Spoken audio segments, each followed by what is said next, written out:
Hello and welcome to knowledge plus. इस video में हम लोग खिलाफत मूवमेंट के बारे में पढ़ने जा रहे हैं। कल ये सेकंड वीडियो है। हम लोग इसमें mainly Indian national movement, India का जो आज़ादी की लड़ाई था उसका उसका सेकंड फेज देख रहे थे। आफ्टर 1915 हम लोग उसको पढ़ रहे थे और ये सेकंड फेज का सेकंड वीडियो है। ठीक है, कल के वीडियो में हम लोग खिलाफत मूवमेंट तक पढ़े थे। आज हम लोग उससे आगे पढ़ते हैं। तो नेक्स्ट अब जो हम लोग को पढ़ना है कोर्स ऑफ द मूवमेंट किस तरीके से चला। तो सबसे पहले अप्रैल मई 1919 में, लगभग अप्रैल मई 1919 में ऑल इंडिया खिलाफत कमेटी का गठन हुआ बम्बई में और इसका कॉन्फ्रेंस हुआ था सितंबर में लखनऊ में, जहाँ पे all India Khilafat committee set up किया गया और उसके प्रेसिडेंट थे सेठ चुटानी एंड मौलाना शौकत अली, उसके सेक्रेटरी थे।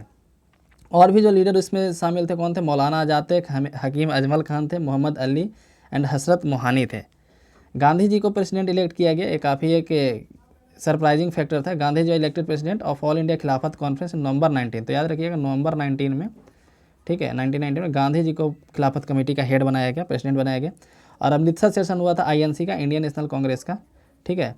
तो उसमें जो है दिसंबर में 1919 में था, खिलाफत एजिटेशन को सपोर्ट किया गया कांग्रेस के द्वारा। Lokmanya Tilak passed in the early hours of 1 August, तो उसी समय 1 अगस्त मतलब उसी साल 1919 में ही लोकमान्य तिलक का डेथ हो गया और पूरे ऑल ओवर द कंट्री जो है हड़ताल उसके लिए और भी उसके विरोध प्रदर्शन हुआ कि फास्ट उनके लिए फास्टिंग रखा गया, प्रेयर किया गया। एक तिलक स्वराज फंड क्रिएट किया गया था जिसमें मनी इकट्ठा करना था। तिलक स्वराज फंड नाम से ही पता चल रहा है, मूवमेंट के लिए मनी इकट्ठा करना था। Finally Gandhi ji succeeded and persuading the Congress leader to support the movement. Finally at special Calcutta session, और कलकत्ता सेशन में जैसे यहाँ पे हुआ क्या था 1919 में, तो खिलाफत मूवमेंट को सपोर्ट किया गया लेकिन नॉन कोऑपरेशन मूवमेंट को बारे में कुछ नहीं कहा गया था। तो गांधी जी जो है बाद में कांग्रेस के लीडर को परसुएड किया, उनको मतलब कि समझाए और कलकत्ता सेशन हुआ था सितंबर 1920 में।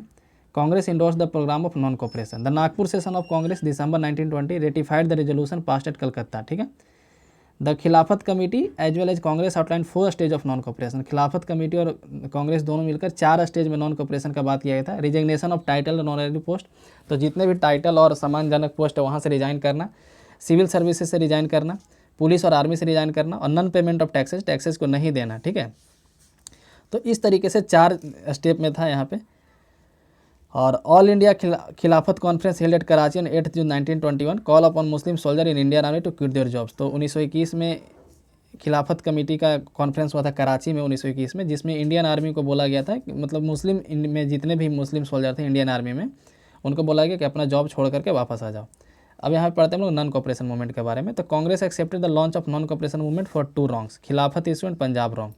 The third main name of non cooperation Swaraj was added Nagpur session. तो ये काफ़ी पूछा था कि स्वराज किस सेशन में ऐड किया गया था, तो 1920 में नागपुर सेशन हुआ था, वहाँ पे स्वराज वर्ड ऐड किया गया था। कई कांग्रेस के लीडर थे नॉन कोऑपरेशन मूवमेंट के अपोजिशन में थे और कई इसके सपोर्ट में थे। तो अपोजिशन वाले का क्या कहना था हम लोग पढ़ते हैं। Some leader oppose the programme of NCM यानी नॉन कोऑपरेशन मूवमेंट, जैसे Lala Lajpat Rai oppose the programme of education boycott.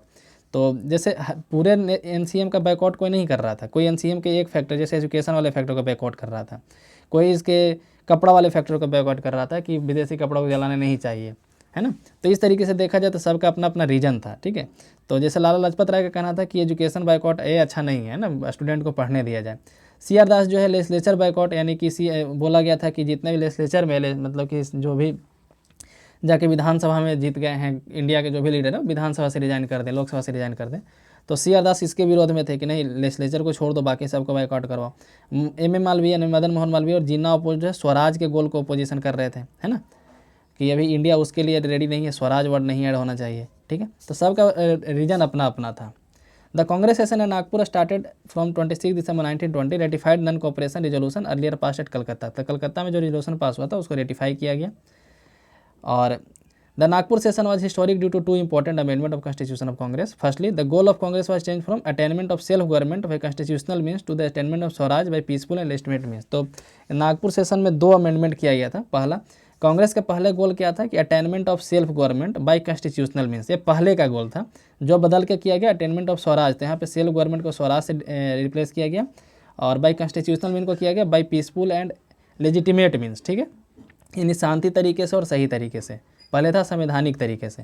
Secondly क्या गया, रिवोल्यूशनरी चेंज किया गया, ठीक है।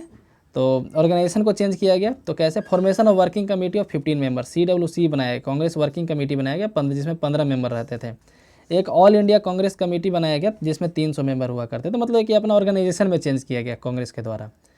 फिर Congress formation of Congress committee from town to village level, जैसे देखते हैं ना कि जैसे अभी देखते हैं जैसे बीजेपी का भी हर लेवल का होता है, बिहार लेवल का, झारखंड लेवल का, उड़ीसा लेवल का, फिर उसके बाद जिला लेवल का एक अध्यक्ष होता है, उसके बाद प्रखंड लेवल का एक अध्यक्ष होता है। तो उसी तरह से जो ऑर्गेनाइजेशनल सेटअप जो पूरा है कांग्रेस के द्वारा 1920 के बाद किया गया है ना, जो यहाँ पे हम लोग पढ़ रहे हैं अभी। तो पहले उसके पहले जो है गांव वगैरह में कांग्रेस उतना ऑर्गेनाइजेशन में कांग्रेस उतना ध्यान नहीं देती थी, एक कांग्रेस में जो भी मेंबर थे वो कॉन्फ्रेंस में मिलते थे जब भी सेशन हुआ करता था, ठीक है। उसके बीच में फिर साल भर कुछ नहीं होता था। तो उसके बाद फिर ऑर्गेनाइजेशन पर दिया गया, मतलब कि थोड़ा सा जोड़ दिया गया। तो 300 मेंबर का एक कमेटी बनाया गया, all India Congress committee, CWC बनाया गया, कांग्रेस वर्किंग कमेटी, जो अभी भी एग्जिस्ट करता है। आप देखे होंगे कभी न्यूज़ प्रेस कॉन्फ्रेंस में बोला जाता है कि CWC के चेयरमैन सोनिया गांधी के द्वारा या राहुल गांधी के द्वारा, ठीक है। तो 15 मेंबर का CWC होता था, 300 मेंबर का ऑल इंडिया कांग्रेस कमेटी होता था। Formation of Congress committee from town to village level, creation of hierarchy of district, taluka, village Congress committee, है ना, हर एक लेवल पे कांग्रेस का कमेटी बनाया जाए। Reorganisation of provincial Congress committee, जो प्रोविंस में है कांग्रेस कमेटी उसको लिंग्विस्टिक बेसिस पे ऑर्गेनाइज करो। Opening of Congress membership to all adult, सभी के लिए कांग्रेस मेंबरशिप को ज्वाइन करने का दो, और मेन और वीमेन, लेकिन 21 साल जो है एज होना चाहिए, और उसके लिए पेमेंट लगता था 4 आना, ठीक है। तो कांग्रेस का सदस्यता लेने के लिए 4 आना का एनुअल सब्सक्रिप्शन चार्ज लगता था। इसके पहले 10 आना लगता था, तो 10 आना से घटा करके 4 आना किया गया था ताकि सारे लोग जीते। और तो ये था 2 बदलाव जो किए गए नागपुर सेशन में, 1920 के नागपुर सेशन में 2 बदलाव किए गए कांग्रेस में। नॉन कोऑपरेशन मूवमेंट में 2 एस्पेक्ट था, एक था कंस्ट्रक्टिव, एक था डिस्ट्रक्टिव। तो कंस्ट्रक्टिव क्या था, डिस्ट्रक्टिव क्या था, ये हम लोग पढ़ने जा रहे हैं अब। तो all India Congress committee at Vijayawada on 31 में 1920 outline 2 more programme to collect 1 crore rupees for Tilak Swaraj fund, Tilak Swaraj fund के लिए 1 करोड़ रुपये इकट्ठा करना, और 20 लाख चरखा घरों में बंटवाना, ठीक है। तो ये था मतलब कि ऑल इंडिया कांग्रेस कमेटी के द्वारा ये तय किया गया, कब, 31 मार्च 1921 को। अब नेक्स्ट है growth and spread of movement. तो मूवमेंट का ग्रोथ कैसे हुआ और स्प्रेड कैसे हुआ। तो the non cooperation movement was the first real class movement launched under the Mahatma Gandhi. तो देखा जाए तो नॉन कोऑपरेशन मूवमेंट जो था पहला बार ऐसा कोई मूवमेंट आया था महात्मा गांधी के अंदर जो पूरे जिसमें मास लीडर मतलब कि जनता का सहयोग मिला हो। Movement launch under Mahatma Gandhi, 1000 of student left school. इस मूवमेंट के तहत बहुत सारे बच्चे जो है स्कूल छोड़ दिए, कॉलेज छोड़ दिए, ठीक है। The newly started national institution like Kashi Vidyapith, Gujarat Vidyapith and Jamia Millia Islamia and other accommodated many students. तो और उसके बदले में इंडियन इंस्टीट्यूशन सेटअप किया गया। Many leading lawyers of country, CR Das, Motilal Nehru, MR Jayakar, Saifuddin Kitchlew, Vallabh bhai Patel, ये सब लोग भी जो है वकालत छोड़ दिए। Between January and March 1921 the districts of Raebareli, Pratapgarh, Faizabad and Sultanpur witness wide spread agrarian right, agrarian right मतलब किसानों के द्वारा, अंडर द लीडरशिप ऑफ बाबा रामचंद्र, ठीक है। तो इनका भी नाम काफ़ी फेमस है कि अवध वाले रीजन में या यूपी वाले रीजन में किनके द्वारा जो है एग्रेरियन राइट किया गया था, मतलब कि किसानों के द्वारा हड़ताल वगैरह करना, अंग्रेजों के विरुद्ध में बोलना, तो बाबा रामचंद्र के द्वारा किया गया था। In the late 1920 there was another strong peasant outburst which popular Eka movement. तो एका मूवमेंट मदारी पासी के नेतृत्व में किया गया था 1921 में। एक बिजोलिया मूवमेंट हुआ था मेवाड़ में, और भील मूवमेंट हुआ था मोतीलाल तेजावत के नेतृत्व में, जो नॉन कोऑपरेशन मूवमेंट को काफ़ी सपोर्ट किया। कहने मतलब कि नॉन कोऑपरेशन मूवमेंट तो चल रहा था, उसी के पैरेलल में डिफरेंट मूवमेंट चालू किया गया गाँव में, डिफरेंट लेवल के ऑर्गेनाइजेशन में। The programme to start civil disobedience was approved by Congress session Ahmedabad. Ahmedabad में जो है तो नॉन कोऑपरेशन के बाद तुरंत सिविल डिसोबीडियंस लाना था, ठीक है, कि नॉन कोऑपरेशन खत्म होगा तुरंत सिविल डिसोबीडियंस लाएंगे, लेकिन ऐसा हो नहीं पाया। तो सिविल डिसोबीडियंस का जो प्रोग्राम स्टार्ट करने का जो अप्रूवल था मिल गया था अहमदाबाद के कांग्रेस सेशन में। Bardoli taluk was selected as a place where the Gandhi ji would launch civil disobedience campaign. तो बारदौली को चुना गया जहाँ पे गांधी जी सिविल डिसोबीडियंस को लॉन्च करेंगे। लेकिन उसके पहले एक घटना हो गया, 5 फरवरी को कांग्रेस के कुछ वॉलंटियर जो है यूपी के चौरा चौरी गोरखपुर डिस्ट्रिक्ट में उनको मारा पीटा गया कांग्रेस वॉलंटियर को। तो रिटेलिएशन में इधर से भी भीड़ जो है थाने में आग लगा दी, इसमें 22 पुलिसमैन का मृत्यु हो गया। ये कब हुआ था, 5 मार्च 1922 को, ठीक है, 1922 को 5 मार्च में। तो कांग्रेस कमेटी बारदौली में मिली 12 फरवरी 1922 को, और इसको जो है बारदौली रेजोल्यूशन नाम से जाना जाता है। और गांधी जी जो है नॉन कोऑपरेशन मूवमेंट को वापस ले लिए, ठीक है। सुभाष चंद्र बोस इस इंसिडेंट को नेशनल कैलेमिटी के नाम से जानते हैं। तो पहले प्रोग्राम यही था कि नॉन कोऑपरेशन चालू करेंगे, तुरंत CDM चालू करेंगे, उसके बाद क्विट इंडिया चालू करेंगे और 2-3 साल के अंदर अंग्रेज भाग जाएंगे। तो लेकिन ऐसा हो नहीं पाया क्योंकि नॉन कोऑपरेशन तुरंत वापस ले लिया गया। तो उसके बाद इस कोऑपरेशन वापस लेने से कई लोग, इस मूवमेंट को वापस लेने से कई लोग नाराज़ हो गए। और 1922 में एक सेशन हुआ था गया में, है ना, बिहार के गया में 1922 में कांग्रेस सेशन हुआ था, जहाँ पे एक बैटल ग्राउंड की तरह देखा गया। 2 तरह के सपोर्टर हो गए, एक हो गए कि जो गांधी जी को सपोर्ट करने लगे, एक उसमें रिफॉर्म चाहते थे। मतलब कि एक कहने का मतलब कि एक जो है ये जो वापस लिया गया था यहाँ पे उसके सपोर्ट कर रहे थे, एक इसके विरोध में थे। तो in December 1922 the Gaya session of Congress became a battle ground between supporter of council entry and no council entry. Council entry मतलब कि लेजिस्लेचर में जाना चाहिए और लेजिस्लेचर में नहीं जाना चाहिए। 2 भाग में बंटने लगा कांग्रेस यहाँ पे। Finally no changers led by Raja Gopalachari defeated the pro changer. Pro changer मतलब जो चेंज चाहते थे, नो चेंजर में जो चेंज नहीं चाहते थे। तो प्रो चेंजर जीत गए, ठीक है, जिसके लीडर थे सी राजा गोपालचारी। तो CR दास यानी Chittaranjan Das along with Motilal Nehru as president and secretary of Congress session, ठीक है। तो CR दास जो है रिजाइंड कर दिए, CR Das resigned along with Motilal Nehru, ठीक है। तो उसके प्रेसिडेंट CR दास थे, जो गया में सेशन हुआ था उसके प्रेसिडेंट कौन थे, तो CR दास थे और मोतीलाल नेहरू सेक्रेटरी थे गया सेशन में। तो दोनों अपने अपने पोस्ट से रिजाइन कर दिए, ठीक है। उसके बाद CR Das with Motilal Nehru and other pro changer, जो चेंजर लोग थे उनके साथ 31 दिसंबर 1922 को एक नया पार्टी की स्थापना की, formation of Congress Khilafat Swaraj party, better known as Swaraj party. तो इसका पूरा नाम था कांग्रेस खिलाफत स्वराज पार्टी, लेकिन इसको स्वराज पार्टी के नाम से जाना जाता है। CR दास इसके प्रेसिडेंट थे, मोतीलाल सेक्रेटरी थे। तो याद रखिएगा CR दास प्रेसिडेंट थे ना, CR दास प्रेसिडेंट थे, मोतीलाल नेहरू सेक्रेटरी थे। The Swarajist got clear majority in central province. Central province में स्वराजिस्ट जो थे, स्वराज वाले पार्टी वाले लोग थे, उनको क्लियर मेजोरिटी मिला। They were the largest party in Bengal, Bengal में लार्जेस्ट पार्टी थे। They fared quite well in Bombay, Bombay में भी उनको अच्छा खासा वोट मिला। और Uttar Pradesh not in Madras and Punjab, तो मद्रास और पंजाब में नहीं मिला क्योंकि वहाँ पे strong caste and communal currents थे। Justice Party in Madras and Unionist Party in Punjab were more powerful. Madras में जस्टिस पार्टी ज़्यादा पावरफुल था और यूनियनिस्ट पार्टी पंजाब में ज़्यादा पावरफुल था।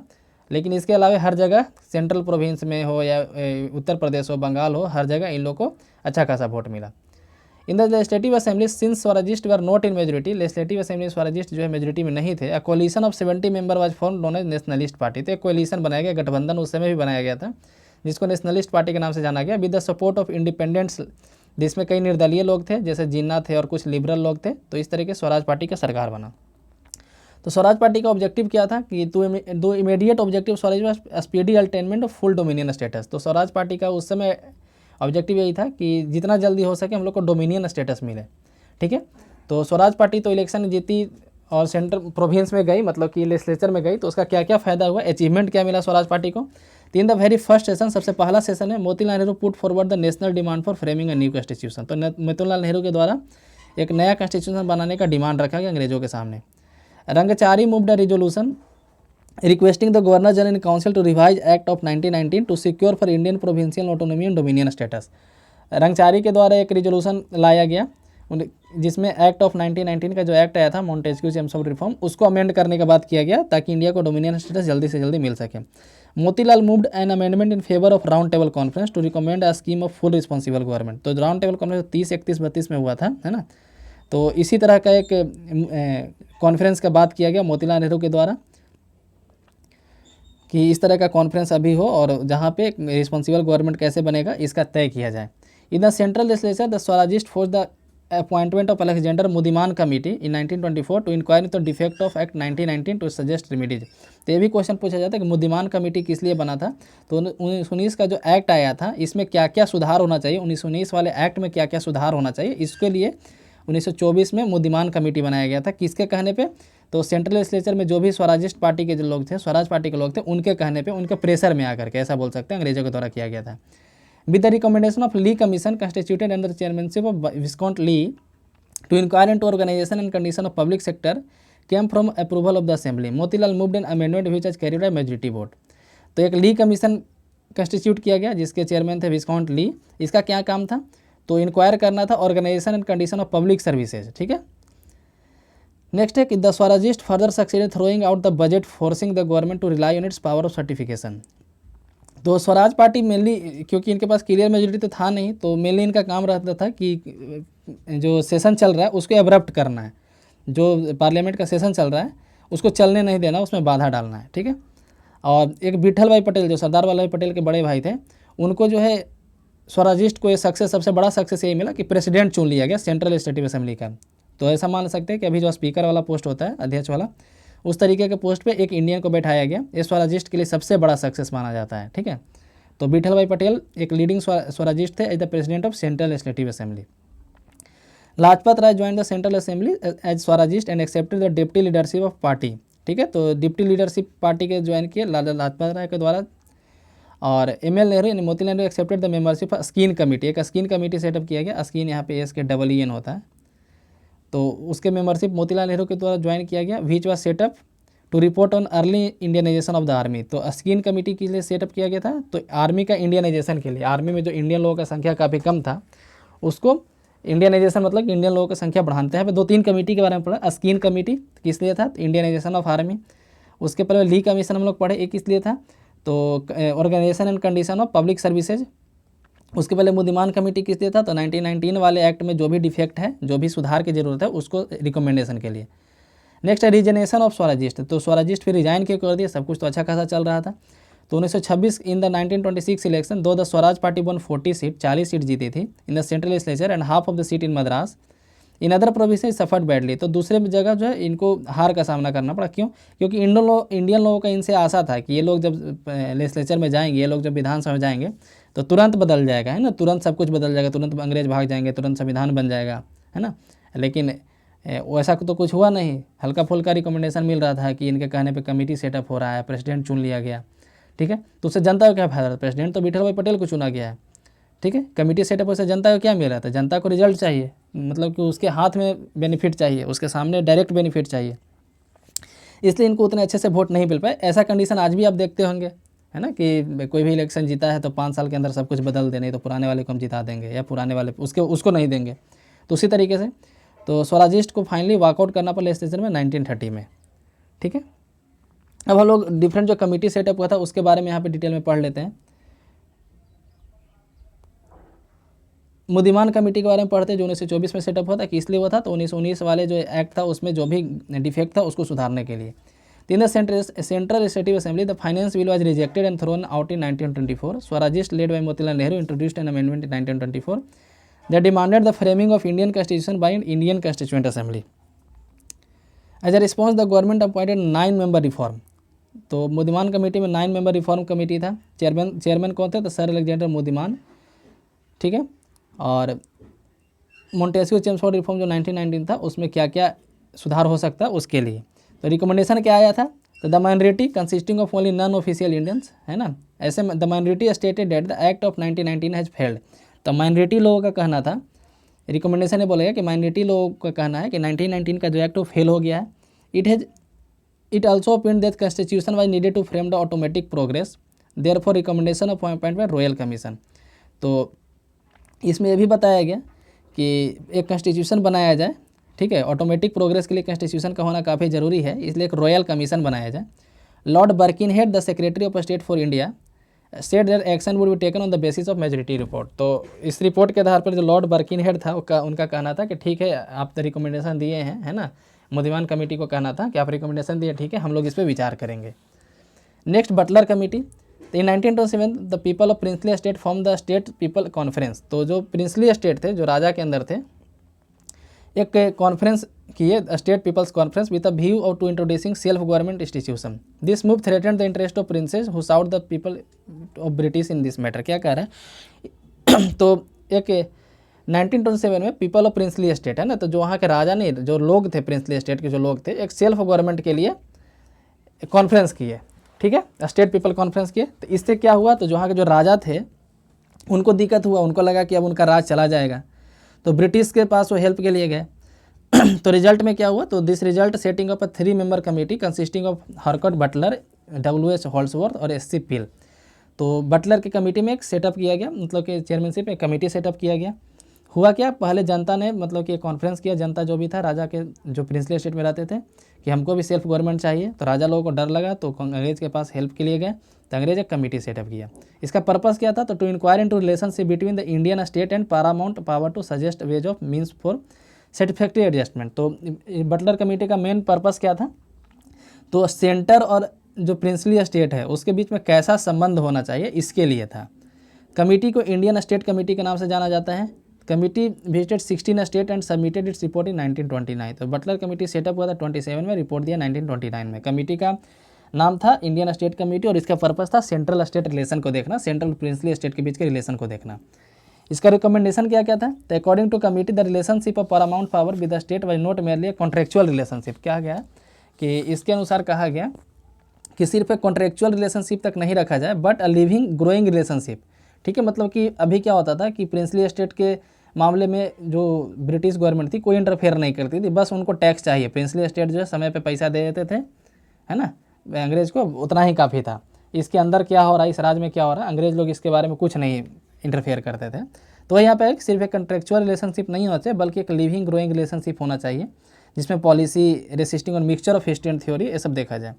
The committee laid stress on preservation of princely state through British paramountcy. फिर उसके बाद ये भी कहा गया कि जनता को या फिर किसी को ऐसा नहीं लगना चाहिए कि ब्रिटिश जो है हमारे ऊपर एक राज कर रही है ना, उनको ऐसा लगना चाहिए कि हमारे ऊपर राजा ही है और राजा के साथ जो भी डील करना चाहिए, मतलब कि जनता में ये विश्वास नहीं होना चाहिए कि अंग्रेज हमारे ऊपर भी शासन कर रही है।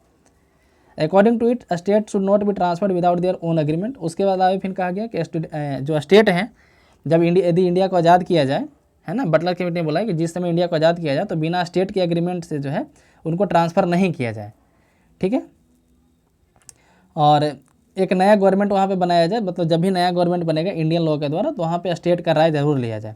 Simon commission substantially endorse the Butler committee finding and agreed the viceroy should be agent of paramount power in relationship with the princess.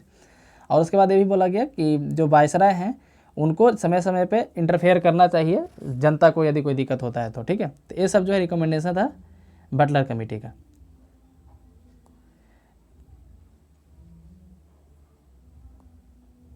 अब हम लोग पढ़ते हैं इंपॉर्टेंट नेशनल एक्टिविटी 1922 से 1922 से 27 तक क्या क्या नेशनल एक्टिविटी और भी क्या एक्टिविटी हो रहा था, ये सब कमेटी के अलावा, तो उसके बारे में पढ़ते हैं। तो वल्लभ भाई पटेल लॉन्च द साराबंदी यानी no tax campaign in Gujarat. Vallabh bhai Patel के द्वारा एक नो टैक्स कैंपेन चालू किया गया गुजरात में।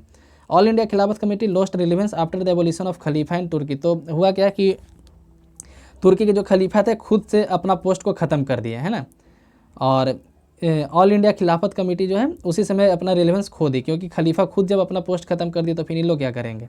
तो उस समय जो है ऑल इंडिया मुस्लिम लीग ज़्यादा पावरफुल हो गया। ठीक है, जिसके लीडर बने मोहम्मद अली जिन्ना।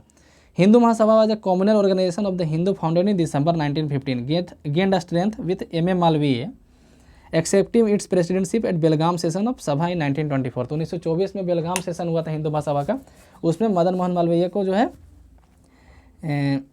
लीडर चुना गया, प्रेसिडेंट चुना गया। और 1915 में, दिसंबर 1915 में सेटअप हुआ था हिंदू महासभा, और मुस्लिम लीग जो है 1906 में सेटअप हुआ था। ठीक है, हिंदू महासभा कैसे कैसे सेटअप हुआ था इसका पिछले वीडियो में जिसमें फर्स्ट वाले हम लोग पढ़े थे, फर्स्ट फेज, उसमें हम बताएं 3 स्टेप में हिंदू महासभा हुआ था। पहले इसका कुछ और नाम था, फिर कुछ और नाम हुआ, लास्ट में हिंदू महासभा नाम हुआ। Various non Brahmin organisation of south India joining hand to form a single all India body. Finally all India non Brahmin conference एक हुआ था बेलगाम में 28 दिसंबर 1924 को। ठीक है, जिसमें A. रामास्वामी मुदलियार चेयरमैन थे। The conference demanded communal representation for non Brahmin both in elected bodies allot government job. तो इस कॉन्फ्रेंस में ये मांग किया कि जो नॉन ब्राह्मीण लोग हैं उनके लिए इलेक्टेड बॉडीज में और गवर्नमेंट जॉब में कॉम्युनल रिप्रेजेंटेशन हो, जिस तरह का मुस्लिम लोग को मिला और भी डिफरेंट कमेटी को मिला, है ना, सेपरेट इलेक्टेड, उस तरीके का कुछ। अकाली मूवमेंट हुआ पंजाब में। Intensified British authorities under fear that में effect the loyalty of Sikh soldier in British army always Sikh peasantry. तो अकाली मूवमेंट किस लिए हुआ, क्योंकि उन लोगों का डर था कि सिख लोगों का जो धार्मिक भावना है अंग्रेजों के द्वारा भड़काया जाएगा। To pacify Sikhs a bill was pass. तो सिखों को मतलब कि एक पेसिफाई करने के लिए, संतावना देने के लिए, फिर विश्वास जीतने के लिए एक बिल पास किया गया था जुलाई 1925 में, giving Sikh community right to elect their functionaries of manage gurdwara. तो उसमें बिल में ये बताया गया, जुलाई 1925 में एक बिल आया था, इसमें बताया गया कि सिख लोग अपने गुरुद्वारा को मैनेज करने के लिए खुद से अपना नेता चुन सकते हैं, खुद से फंक्शनरीज अपना चुन सकते हैं। The outcome was the formation of Shiromani Gurdwara Prabandhak committee. अभी भी ये एग्जिस्ट करता है, शिरोमणि गुरुद्वारा प्रबंधक कमेटी। ठीक है, जो गुरुद्वारा के अफेयर को मैनेज करता है। एक नागपुर फ्लैग सत्याग्रह हुआ था, लॉन्च हुआ था मिड 1923 में, against a local order banning the use of Congress flag. तो कांग्रेस फ्लैग को बैन किया गया था। ठीक है, एक लोकल एरिया में, मतलब नागपुर वाले एरिया में, तो इसलिए नागपुर फ्लैग सत्याग्रह था 1923 में। नेक्स्ट है बोरसाद सत्याग्रह, ये 1922 में हुआ था। In Kheda district was launch to protest against the imposition of poll tax on every adult to pay for police enforcement requirement to suppress increasing rate of dacoity. ठीक है, तो उस एरिया में डकैती काफ़ी बढ़ गया था, तो ज़्यादा पुलिस का मतलब कि ज़रूरत वहाँ पे पड़ा, तो इसके लिए एक स्पेशल टैक्स लगाया था, इसको पोल टैक्स बोला जाता था। ठीक है, तो इसके विरोध में हुआ, बाद में टैक्स को कैंसिल किया गया था जनवरी 1923 में। ठीक है, एक कांग्रेस लीडर था टी के माधवन 1924-25 में, demanding temple entry for untouchables led Vaikom Satyagraha. ठीक है, तो 1924-25 में एक वायकोम सत्याग्रह हुआ था टी के माधवन के नेतृत्व में, और किस लिए हुआ था, ताकि जो अनटचेबल्स है उनका भी एंट्री हो सके मंदिर में। Other lower caste like Nairs are also participated in 1925 government order for construction of diversionary road for untouchables. तो फिर 1925 में गवर्नमेंट के द्वारा बोला गया कि एक अलग रोड बना दिया जाए जिसमें अनटचेबल्स मंदिर तक जा सकें। ठीक है, Swarajist finally walked out of legislation 1930, 1930 में फाइनली स्वराजिस्ट जो थे लेजिस्लेचर से बाहर आ गए। As a result of Lahore Congress resolution कब हुए, तो 1929 में जब कांग्रेस का सेशन हुआ था लाहौर में, जिसमें बोला गया था पूर्ण स्वराज, है ना, जवाहरलाल नेहरू की अध्यक्षता में, तो उसके बाद जो है स्वराजिस्ट का भी तो यही गोल था, तो फिर दोनों जो है मिल गए, एक तरीके से बोल सकते हैं। 1930 में लेजिस्लेचर से वॉकआउट कर गए, और वहाँ से सिविल डिसोबीडियंस मूवमेंट का स्टार्ट होना चालू हुआ। ठीक है, तो इस तरीके से हम लोग सेकंड फेज़ को यहाँ पे पढ़े हैं, सेकंड फेज़ को अच्छी तरीके से रिवाइज किए। तो इसके साथ वीडियो खत्म होता है, थर्ड फेज़ का वीडियो जल्दी ही आएगा। वीडियो को लाइक करें, चैनल को सब्सक्राइब करें। धन्यवाद।